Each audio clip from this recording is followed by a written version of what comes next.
Om.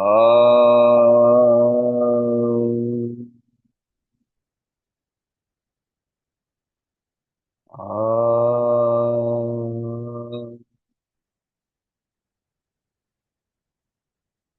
Om. Shri Gurubhyo Namaha. Harihi Om. Gurur Brahma, Gurur Vishnu, Gurur Devo Maheshwaraha, Guru Sakshat Parabrahma, Tasmai Shri Gurave Namaha. Vakratunda Mahakaya, Surya Koti Samaprabha, Nirvignam Kuru Me Deva, Sarvakaryeshu Sarvada, Saraswati Namastubhyam, Varade Kamarupini, विद्यारंभं करिष्यामि सिद्धिर्भवतु मे सदा. um, so we will pick up from verse number 85. I'll go word by word first and then we will do the shloka first together. So 85. Namo Vakam Brumo Nayana Ramaniyaya Padayo Nayana Ramaniyaya Padayo Namo Bhakam Brumo Nayana Ramaniyaya Padayo. Actually, Padayo, and it is the same line continued. So it starts with Sa, which is the Sandhi. Since we are breaking it, that Sa will not be pronounced.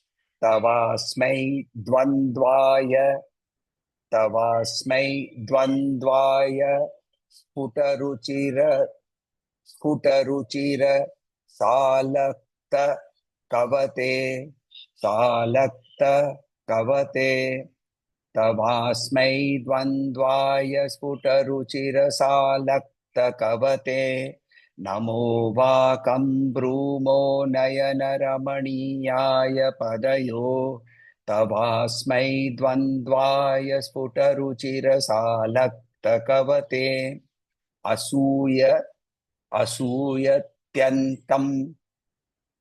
So Asuyatyan, it is Tyatyantam.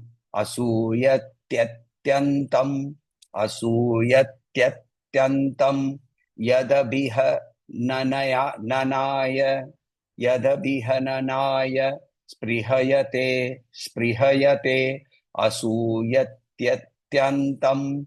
Yadabiha nanaya. Sprihayate. Pashunamishana. Pashunamishana. Pramadavana kanke litarave. Pramadana kanke litarave. Pashunamishana. Pramadavana kanke litarave. Asuyatyantam. Yadabihananaya sprihayate. Pashunamishana Pramadavana Kanke Litarave Namo Vakam Brumo Nayana Ramaniyaya Padayo Tavasmai Dvandvaya Sputaruchira Salakta Kavate Asuyatyantam Yadhabihananaya Sprihayate Pashunamishana Pramadavana Kanke Litarave. Let us do the word meanings. So we start with just 1 second. Nama Vakam Brumaha. Nama means obeisance, praying. Vakam means words. Bruma, we speak. We speak. So we speak words of salutation. Nayana Ramaniyaya. Ramaniyaya means that which is beautiful. Dayana, eyes. Nayana Ramaniyaya, beautiful to the eyes. What is beautiful to the eyes? Padayoho, your beautiful feet. Now he has gone on and on with the feet in number of places, right? We have seen his descriptions of the feet in the earlier, in the 41st, 41 verses, the effect of the feet, right? The description of the feet and the effect of the feet. She is one who does not hold Abhayahasta and Vardahasta. All the deities you will see, right? Lakshmi, Saraswati, in all other forms. Or you see Ganesha, or you see Kartikeya, they will be either holding the Abhaya Hasta or they will be holding the Varada Hasta. Why is that? Because if you come to me, I will give you protection or I will give you whatever you want. Varada, Abhaya. She does not do that. She is holding Pasha, Ankusha, Chapa, Bana. So her hands, they are all fully occupied. How do we get protection? How do we get whatever we want? By her feet. He says her feet are enough. You do not have to look at her hands. You do not have to look at what she is doing. Her feet are enough to give us what we want. And therefore, he describes that. We have seen that description earlier. So here he says, Namah Vakam Bruma Nayana Ramaniyaya Padayoho. Tava, your, Asmai Dvandvaya, the 2 feet. Sfuta, Ruchira, Salakataka, Vate. Salataka, we have seen earlier, the alta, the red color that comes out from that particular insect which builds a small nest in the sala tree. So Salaka is called the alta. From this Sfuta Ruchira, bright Sfuta Ruchira, charming, Salakataka Vate, decorated with the alta. Pashunam Ishana. Who is the Pashunam Ishana? Who is Pashunam Ishana? Pashupati? Pashupati. Correct? Same name. Pashunam Ishana, Pashupati. Right? Now, who is the Pashu? The world? So, in the Shaiva Siddhanta, the world is divided into 3 parts. 1, Pashu. Second, Pasha, that which ties, and Pashupati. 3 parts. The world has 3 parts. There can only be one Pashupati. There are multiple Pasha, ways of binding Maya. She takes multiple forms of Pasha. She ties us. And we are all the Pashus. Right? We are all the Pashus. So, who can free us from the Pasha? Only Pashupati can free us. So, therefore, Pashunam Ishana, Pashupati here, meaning here, Pashupati. Pashunam Ishana, Shiva here, Asuyati Atyantam, extremely. Asuya means jealous. We have seen the name earlier, right? Anasuya, Atri Muni's wife. Atri Muni's wife is Anasuya, she who is not jealous of anybody. Right? So, Asuya means he who is jealous. Asuya Atyantam. He is extremely jealous. Extremely jealous of what? Yad Abhinayana. So, the word here is Abhi, Yad Abhi Hananaya. Hananaya means to kick. Hananaya means to kick. So, to strike, to kick. Sprihayate, he desires. Spriha, the word spriha means desire, intense desire. Pramadavana, the grove of Kankeli Taru. Kankeli Taru is the Kankeli tree is a tree in which the maidens, the attendants of Devi, they play around the Kankeli tree. It is also similar to the Ashoka tree, around which the Devi's attendants play. Pramadavana is the grove of joyous attendants surrounding the Kankeli tree. And what do? They kick him. Right? They kick him. They kick the tree. They kick the tree. Part of the game is to kick the tree. It is also said that the Ashoka tree does not flower until it is kicked by a virgin. So, one of the games of spring, because the Ashoka tree is supposed to flower in the summer. So, in the spring, during the holy season, one of the things that happen is that the game around the Ashoka tree. And in that, the virgin is supposed to kick the tree, and then it will flower in this month, in the summer months. So here, what he is saying is, oh mother, let me offer salutations, let me offer prayers to your pair of feet, which are beautiful to hold, beautiful to behold, beautiful to see. They are decorated with bright red color of the altar, the red lac. Their beauty is such that even Shiva, who is the Lord of all beings, Pashunam Ishanam, he becomes jealous, for he wants your feet to strike him exactly the way the attendants strike the kankeli tree. Now, when the attendants strike the kankeli tree, they obviously don't kick it so hard that their feet will get hurt. So what do? They touch it. So even Shiva is waiting for the touch of the feet of Devi. Look at the position he is giving to Mahamaya, right? And he is not giving it to just any being. He is saying, Pashunam Ishana. Even the Pashupati himself is waiting. He is jealous of the fact that your feet are not striking him. They are striking the ground. They are touching the ground. So that is this particular verse. So that is the actual meaning. Now we have to understand few of the symbolisms also. Red color typically identifies with, anybody remembers red color? What does it identify with? Okay, clue is which of the gunas does it indicate? Rajas. Correct. Rajas. White is indicative of tattva and black is indicative of tamas, right? White, red, black are the three colors that we play around with. So here, what he is saying is that red, the feet, they are the full energy, the creativity, the activation of the cosmic functions. There's a beautiful story which says Shiva and Parvati were looking around and sitting and having a discussion.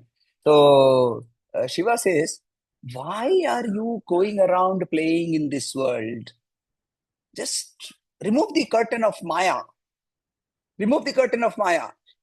Right? Let everybody get moksha. Let everybody get moksha. So she removes it because Pashupati has said, okay, let the pash be removed. What happened? The cows stopped giving milk. Mothers stopped feeding their children. Right? Creation itself came to a grounding halt. And Shiva says, no, go back and play. She says, now I can't play. I have withdrawn myself. So Shiva had to take the form of a beggar and go to the city of Kashi and beg for rice. And she took the form of Annapurna and poured the rice into his bowl, and this entire world came into being again. Annapurna is not food. Annapurna is everything. So that recreation, when does it come from? It comes from activity. It comes from creativity. It comes from energy. So that red feet, which are the support of this entire, our being is supported by our feet. Similarly, this entire cosmos is supported by her feet. And remember that Shiva without Shakti is inert. Shakti without Shiva cannot create because consciousness has to be there. Look at the imagery of Kali. In Kali, we see the substratum. What is the substratum? Shiva. Apparently inert. Apparently inert. But it is only when she steps on him that her tongue comes out. What is the tongue? It is not because she is ashamed. Why should the Divine Mother be ashamed of anything? She is in any case, she is naked. Why should she be further ashamed? So it is not, the tongue is the indicator of nada, sound. Tongue is the indicator of sound. What is the first creation? The first creation, when Brahman takes grossification, Panchikaran, we have seen that earlier in Panchikaran. How does creation happen? First, Brahman becomes sound. Nada Brahman Rupa, right? Nada becomes space. Space becomes touch. Touch becomes air, and so on and so forth. We have seen that grossification. Nada. So the process of creation begins. And that process of creation, it comes through ego, which is held in 51 heads that she wears. What are those 51 heads? 51 letters of the Sanskrit alphabet. Sound. Kali is nothing but a representation of time coming into existence. Through what? Through creation. How does that Shika do that? By standing on Mahakala. So therefore, Shiva is explained here as consciousness is craving unity with Shakti. So even pure consciousness desires the touch of Shakti, the movement that awakens life, the union that completes the manifestation. Shiva is obviously, it is a symbolic jealousy. It is talking of the meaning here of union. And then there is a Kankeli tree. Kankeli here, the Pramadavana. In our body, the Pramadavana is the spinal tree on which the chakras exist. And the Kankeli tree, but in that entire thing, the Kankeli tree, the central part of the grove is the Kundalini, which is causing and rising and causing divine play. And when does it flower? When it is touched, when it is kicked. By whom? By Devi. So, therefore, where do we start our journey? At her feet. That is the gateway. That is the gateway. Now, you have to understand another thing. This I was explaining from a very, very tantric, very, very dualistic viewpoint. Even if you look, just shift a little bit and say, let us move to Advaita. Again, what are we looking at? We are saying that consciousness alone, even this creation is nothing but a representation of the play of consciousness. Pure Advaita. See, Acharya will not move away from Advaita, so you have to understand the Advaitic meaning always. And therefore, when that happens, we get that burst of immense joy. That immense joy. And that comes when we see that beautiful colored, red-colored feet of her Devi. So, that is the meaning of this particular verse. Now, let us look at another aspect of how we can explain this. So in the in Lalita Sahasranama, there is a name which is Shivakama Sundari. Shivakama Sundari, she who creates desire in the heart of Shiva. Now, Shiva, what did he do? He is Madanari, Kamari, right? His Madanari, Kamari means he destroyed desire. And yet, when Lalita comes in front of him, when the Divine Mother personally comes in front of him, desire comes back. Right? So, we have to understand that the same story that is going on again and again is that Shiva and Shakti are nothing but one. And they work together in this entire cosmos. And any one of them is a gateway to the other. So that is where we are looking at. Okay. So next, any questions? Otherwise, we will move to the next shloka.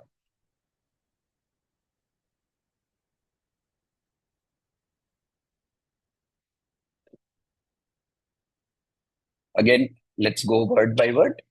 Mrisha, remember the sha here is the murdhanya sha. So pronounce it correctly. Mrisha kritva,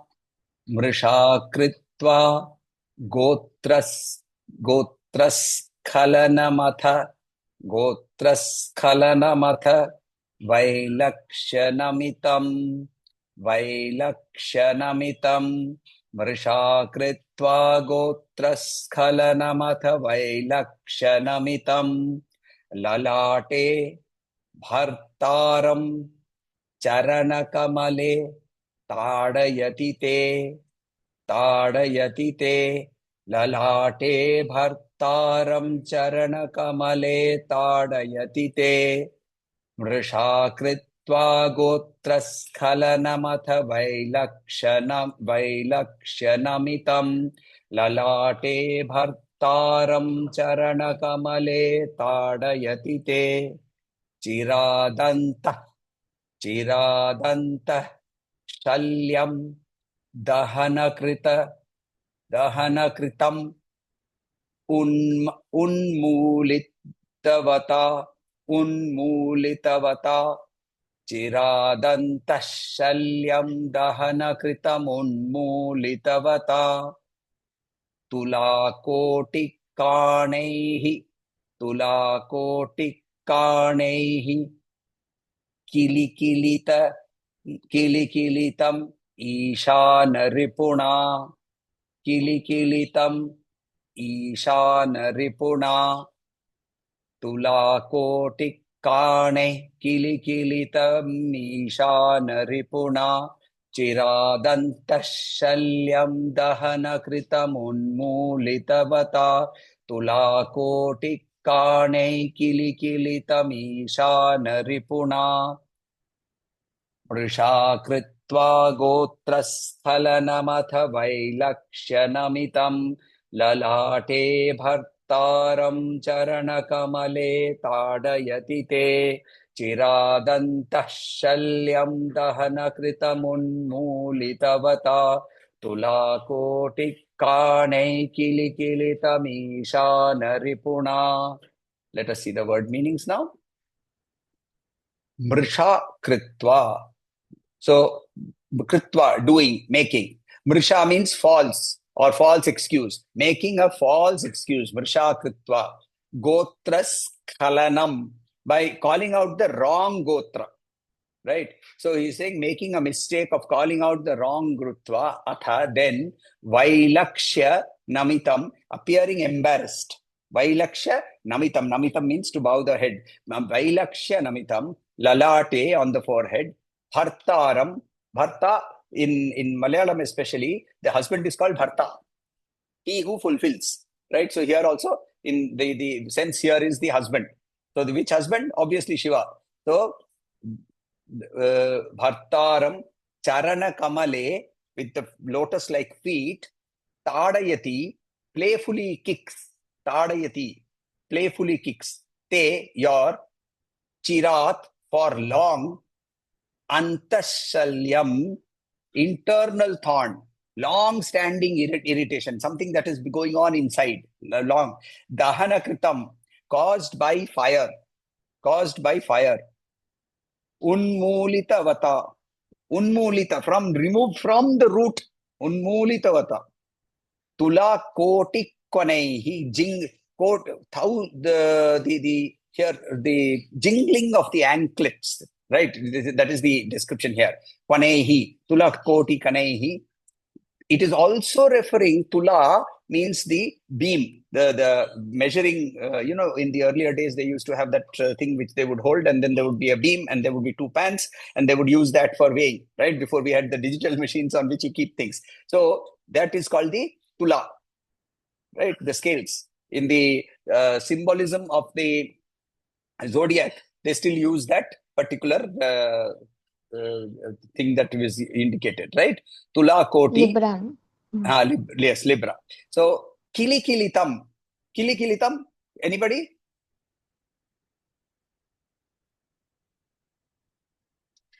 वो anklet का आवाज जो नहीं. We use this word with children. In Tamil you call it kiligilipu, which is actually that thing that they hold in the hand and they shake it. That's what they call it. When you tickle somebody, what do you say? When you are tickling, you are making that sound, kili, kili, kili, kili, kili. Right? This is exactly what it is saying here. So making giggling sounds. Kili, kili, tam. Making giggling sounds. Right? Ishana Ripuna. You are the enemy of Ishana's enemy. You are the enemy of Ishana's enemy. Okay. Now, let us understand this meaning here. So, let us look at the shloka again. Vrishakritva gotraskhalanamatha vailakshanamitam lalate bhartaram charanakamalitadayatite chiradantashalyam dahanakritam unmulitavata tula kotikane kilikilitam ishana ripuna. Now, let us see word by word. We have seen the meanings. Let us understand the meaning here. So, firstly, you pretended to make a mistake about Shiva's Gotra and then acted embarrassed, bowing your head. Right? Now we will see this meaning here later on. First, let us understand the literal meaning. So, in that playful moment, you struck your husband on the forehead with your lotus-like feet.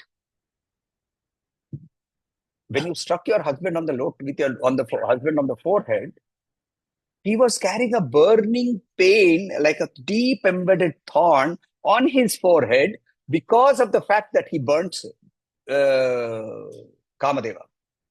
And he felt relieved that that pain had completely now gone.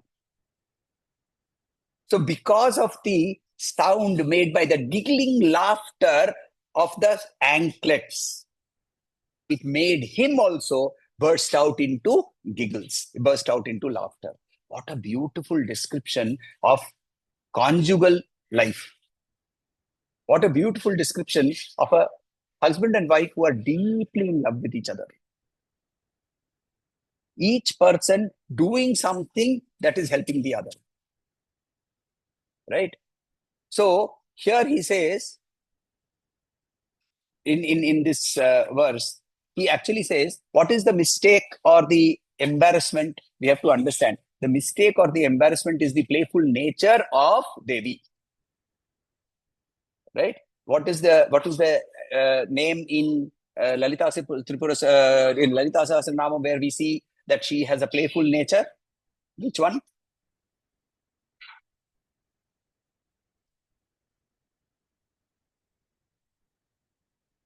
Leela Vinodini. Leela, the word itself means play. Leela Vinodini, she who loves to play. She has a nature which is playful. And see how beautifully when Devi herself made this Sahasranama Stotram, she first put the word Bala and then she said Leela Vinodini. She has a childlike nature. All the time wanting to play. What is she playing with? Oh, this entire cosmos. That is her playground.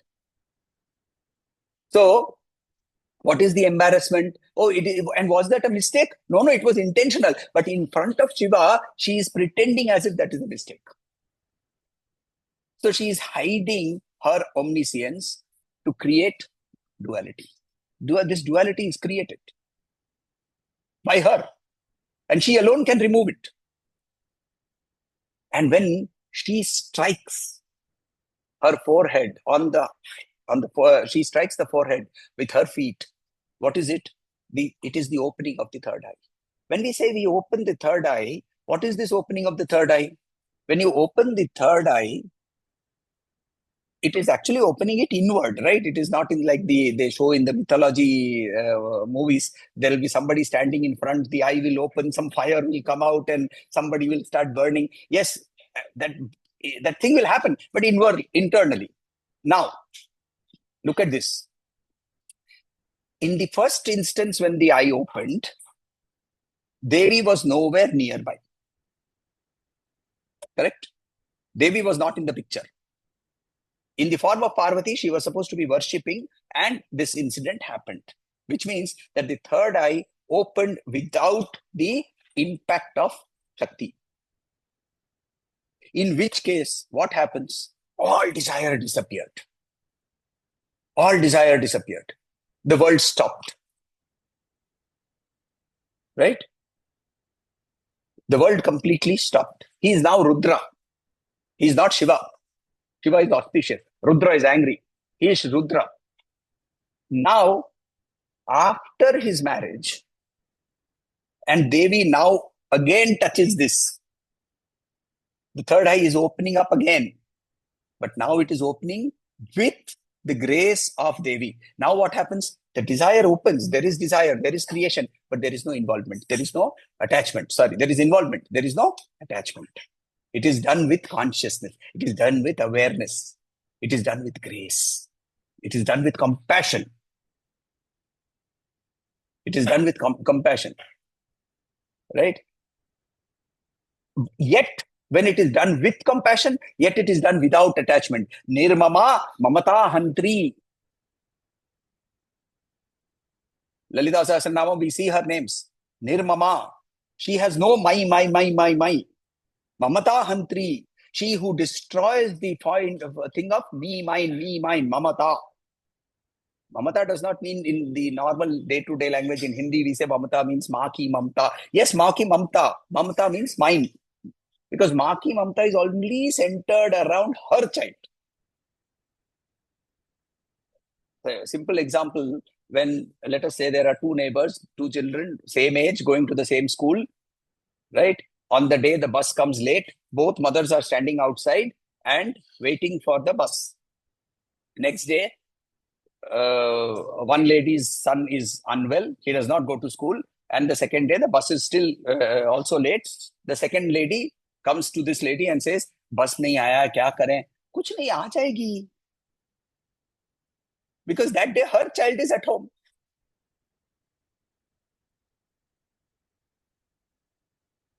Mamata. Apparently we say, oh, kitni mamta hai. Mamta means me, mindness. Right? So she is Mamata Hantri. So therefore, the moment that happened, this intense dispassion, which was causing pain to him himself, also got removed. This knowledge got balanced with bhakti. So Shakti or Bhakti, which is also Shakti, Bhakti is a very powerful strength. Bhakti and Jnana became one. The thorn is the limitation, the ego, the residual vasanas that keep on causing us to keep taking birth. Right? So when Shiva destroyed Kama, but it left behind a symbolic inner thorn, the subtle trace of the past actions, the pain of suppressing desire by force. And therefore, when you go back to seeing really good realized masters, one of the tests is the beautiful thing that they are extremely compassionate to all beings around them. Now, compassion may not take the form of very sweet words. Don't expect that, oh, because he's compassionate, he will also make me sit on his lap and give me kisses. No. That may or may not happen. Right? But the outflow of whatever is happening is no longer determined because I need something, but it is determined because I need to give something away. I don't need anything. That compassion is what makes them work. They work for the Bhagavad Gita. We saw that earlier, that the such beings, they work for the benefit of the world. Correct? So that is the and the jingling sound of the anklets, very clearly it is Nada Brahman, right? The whole creation happens because of that. The subtle sound that creates and represents creation. From an Advaitic viewpoint, the mistake, right, because of which is nothing but Brahman appearing as this world. And our mistake in thinking that this world is different from Brahman. And therefore, we think that this one is actually not one, but it is many. Oh, there is one Ashwini, there is one Sita, there is one Samir, there is one laptop, there is one energy which is transferring from here to here through sound waves and electronic waves. And we are seeing all of them as different. They are in reality one. Playing as different. So the third eye obviously represents the unconditioned absolute. Right? Because when we have two eyes, we see things with duality. When we see things with the third eye, then we are seeing things in a non-dual state. So therefore, when consciousness is enlivened by its own power, Shakti, then the duality dissolves. The ego is removed. The pain of suppressing desire is removed. Bliss arises. And yet, functioning takes place without any desire. Functioning takes place purely out of consciousness. So the thorn, one of the things we can use, the Advaitic term we can use is called adhyasa, superimposition. And that trace, even the lightest trace of superimposition that was there is completely removed when Shiva and Shakti. Pure consciousness is similar to compassion? No, pure compassion, pure consciousness will give rise to, as long as the prarabdha exists, the body will exist. Correct? As long as the prarabdha exists, the body will exist. The moment the prarabdha has gone, this person has no more sanchita, right? There is no more sanchita because the Right. sanchita, the karma, the person has dissolved his association with those karmas. There is no more sanchita. There is no more vasana. So why is the body still functioning? Because it was set into motion by some other actions. This is like saying, I threw a ball. Correct? Now, having thrown the ball, let us say theoretically, in a experimental situation, I remove gravity. Correct? Will the ball suddenly fall down or float up? No, the ball in its own momentum will continue to fall in its gravity, in its arc, right?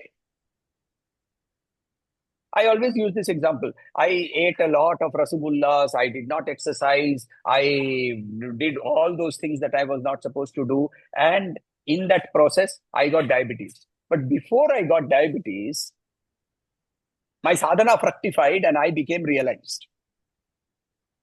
Now, will the diabetes affect me? No, because now I know that the diabetes is where? It is in the body. And I am not the body. It is no longer knowledge. It is realization. It is experiential reality. Correct? But the body will suffer through that diabetes. The body will go through cancer. The body will go through urinary failure, eye failure. All of that will happen. That is the ball which has been set into motion, the arrow which has been shot, the bullet which has been shot. Now, while, therefore, any further action that needs to be done, there has to be one small desire, otherwise no action will happen, right? Some of the realized masters do that. They just go into complete seclusion and then they wait till the body dissolves. They don't teach. Those who come back to teach are because they have an overflowing of compassion and they are teaching. Will that make them come back again? No, because the teaching is now without any attachment to the teaching. So whether you learn, you don't learn, my job is by my own presence alone, I just keep teaching. See, you should listen to people who have experienced Ramana Maharshi. Just give me 1 second.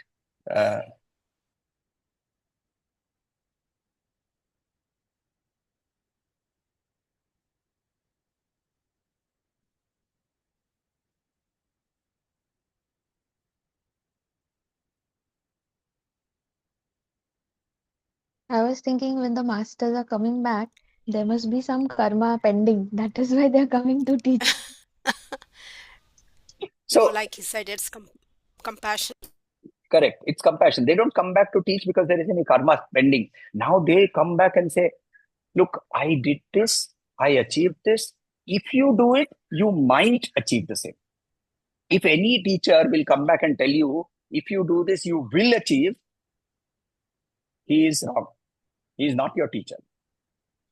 Because from the Vedic times, people like Yajnavalkya, people like Maitreyi, people like Gargi, all of them have said the same thing. They have said, you do this, you might achieve it. Why? Because your vasana bag, your bag of rasgullas has different combinations than mine. I have different sets of rasgullas. You have different sets of rasgullas. I have some from Calcutta. I have some which came from Delhi, which were horrible, but they're still there. Right? So all of us have different rasgullas. So whether that same sadhana will impact, and that is why another thing that happens, this mass level initiation, mass level mantra upasana, all of that is actually basic groundwork. I'm not saying it is futile. It is basic groundwork. It is not sadhana. It is basic groundwork to start the process. I also do that, right? I tell everybody, say, start sitting for 45 minutes. Now, is that sadhana? No, it is preparation for sadhana. The mantra that will be required for Sita will be different from the practices that may be required by Ashwini. Ashwini will require a certain different set of practices, maybe not mantra at all. Mantra is one methodology. right? Vichara is another methodology. Karma is another methodology. So in chapter 13, when we do Bhagavad Gita in chapter 13, you will see that he says, dhyana, okay, if you can't do dhyana, do vichara. If you can't do vichara, you do sankhya. You can't do sankhya, you do karma. In Like how chapter we 12, come to know? that your guru will Like tell how you. we come to You don't have to know. Your guru will tell you. Hmm. Right? Okay. Automatically, that is where the problem, the advantage of the guru is, no? And sometimes you may not have a physical guru, but you may be reading a book of a particular living saint, or of a particular saint whose life you are reading, which is why I keep saying, read the lives of saints, read the lives of saints. We don't have living masters floating around with us. We don't have a Vasishtha and a Valmiki and a Vishwamitra coming and telling us, okay, you do this and you do that. But we have there are people around, there are teachers around, and we are nobody to judge their rights or wrongs. If sadhana given by them at an individual level, if there is a sadhana that has been given to you at a mass level, that is not your sadhana, it is only a preparation. Your sadhana has to be compulsorily, has to be individualized.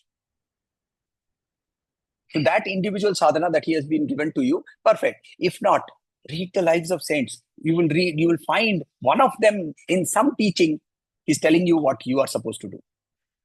Even that doesn't work. Sit down, start sitting down. The Parama Guru that is residing in all of us. Because what is the Guru? The Guru is nothing but Parabrahman taking physical form.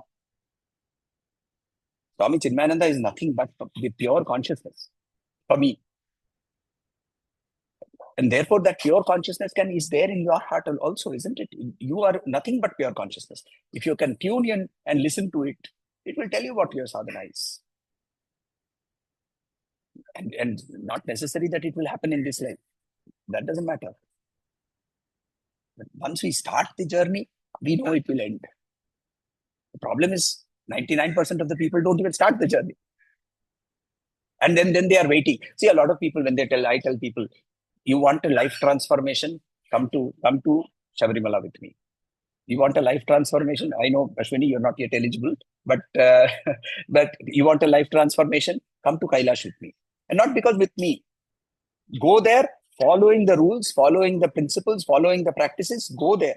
And once you go there, certain things will happen which will make those changes. A lot of people, you know what they tell me? I am waiting for his call. Why, what do you mean? He will come, press the doorbell, you will open the door, you will open the door, or Hey, he you will are come and inviting, that is more than a call. say, "Arey, मैं बोल रहा हूँ ना." I tell them that. You want a call? I am telling you already. That is your call. See, what is in our hearts? What is available to us?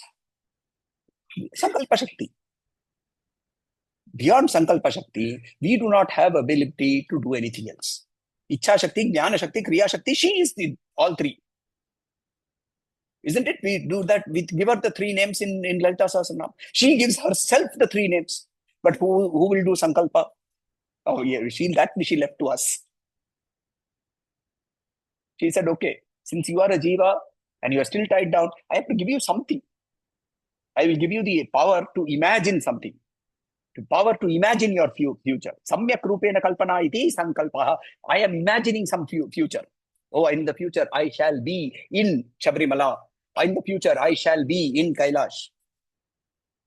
And that immediately should trigger that intense desire which comes from her. Then the ability to be able to go there, Priya Shakti, she will come. And the knowledge that will come by this entire process is also her. But that imagination, who will do? And that comes when does that come? When she kicks here. That is that particular shloka. Right? Very beautifully, one thing that I like in this particular shloka is that she says that Ishana Ripuna, right? So he uses the word Ishana Ripuna, the enemy of, so okay, one meaning of will be the enemy of Ishana. But that is not obviously the literal meaning. That is the literal meaning. It means the enemy of Ishana's enemies. Now, who is the enemy of Ishana? Tripura, for example. Right? Tripura, where she killed the Tripurasura. Ishana. Ishana is Shiva. Shiva. Right? Ishana is one of the names of Shiva. So, for that matter, Shiva is supposed to have 5 faces. And when you go to Kailash, you will see the 5 faces of Kailash itself. So the first face is Satyojatam, Tatpurusha, Vamadeva, Aghora. These are the 4 faces, and the 5th face is on the head, on the forehead, looking upward, is called the Ishana face. Right? So the 5 faces. And each of them represents various things and so on and so forth. So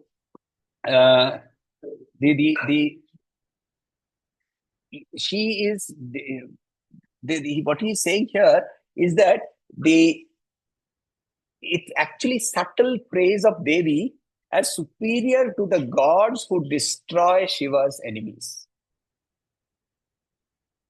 Right? She is superior to Shiva himself who destroys his enemies. How does Shiva destroy his enemies? Through her power.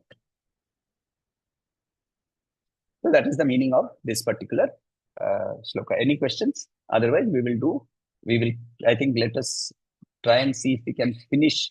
Where are we on Yoga Meenakshi? Which shloka are we on?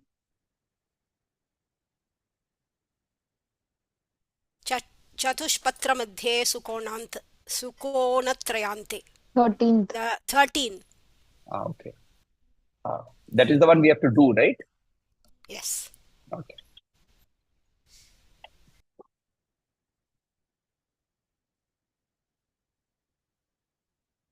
Chatushpatra Madhye Sukonatrayante.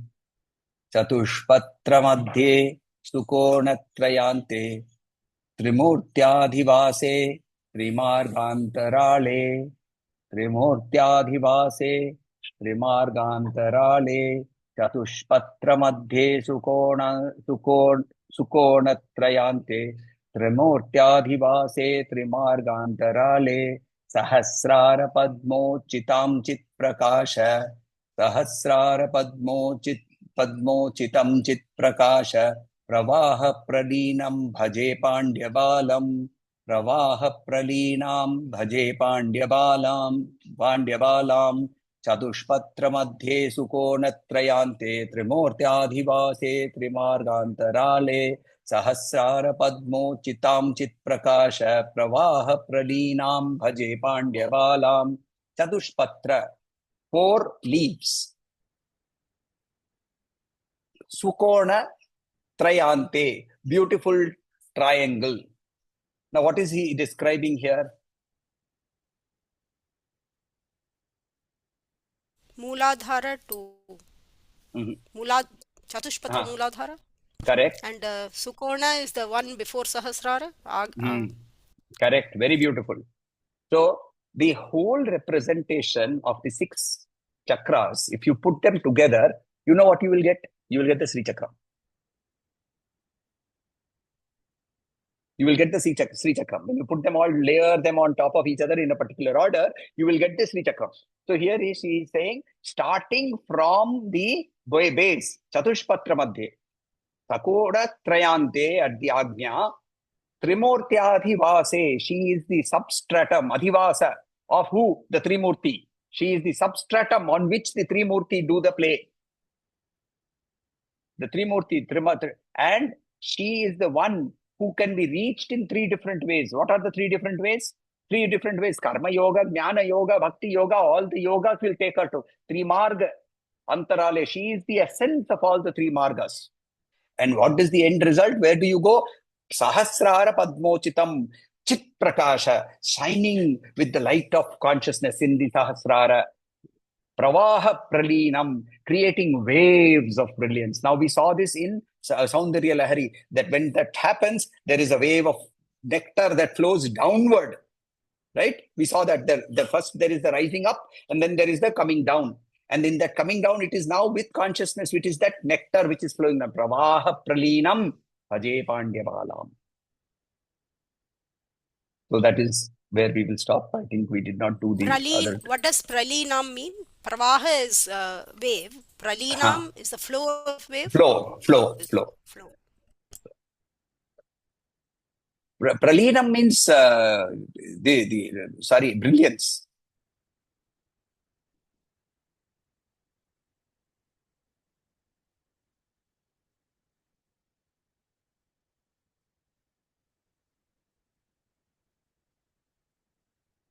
Guruji, do you see?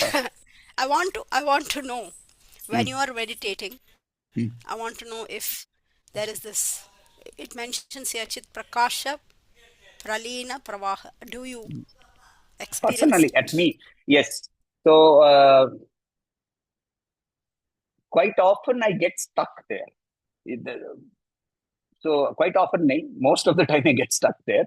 Uh, Sri Ramakrishna also says that you have to go beyond the name and form to be in that state of non-dual oneness. You have to be in the state of, you have to go beyond the name and form. For me, what happens is that I exist almost at all points of time in the awareness of the name and form that she has taken around me. So for me, it is a conscious withdrawal from that state to be able to function in the world. So I'm constantly drawing myself back and saying, oh, I need to function. And therefore, this is not Devi, this is Sita. This is not Devi, this is Sashwini. This is, and therefore I am interacting. So that is a conscious pullback that I have to do. Otherwise, I see this entire play here as a play. But do I see that everything is one? No, I don't. Because that is a state that will require perhaps one more life. I don't know how many lives, but that is a sadhana that we are continuously doing. So when we sit down in that meditation, a lot of things happen. Over years, a lot of things happen, depending again on our vasanas, depending upon where we are starting our journey from. All of that will matter. The evolutionary states that we will go through will be very similar, right? So if you read, for example, the progress that happened with Jiddu Krishnamurti, you will see that he went through a Kundalini rising. And anybody who is a Kundalini Upasaka or a Shakti Upasaka, he will actually experience, he will tell you that, oh, this is where he was, his chakra was now being activated and so on and so on, which he did not know because for him, it happened without any guidance. And he went through tremendous pain. He went through tremendous pain because it was unguided. So there is a guidance which is required. The easier path, the best path is to go and do Advaita meditation, which is what? Simple. You alone are here. Until I achieve that state where I understand that you and I are also one, let me only look at you and do my service to you. Easiest path. Chalo, we'll end here today.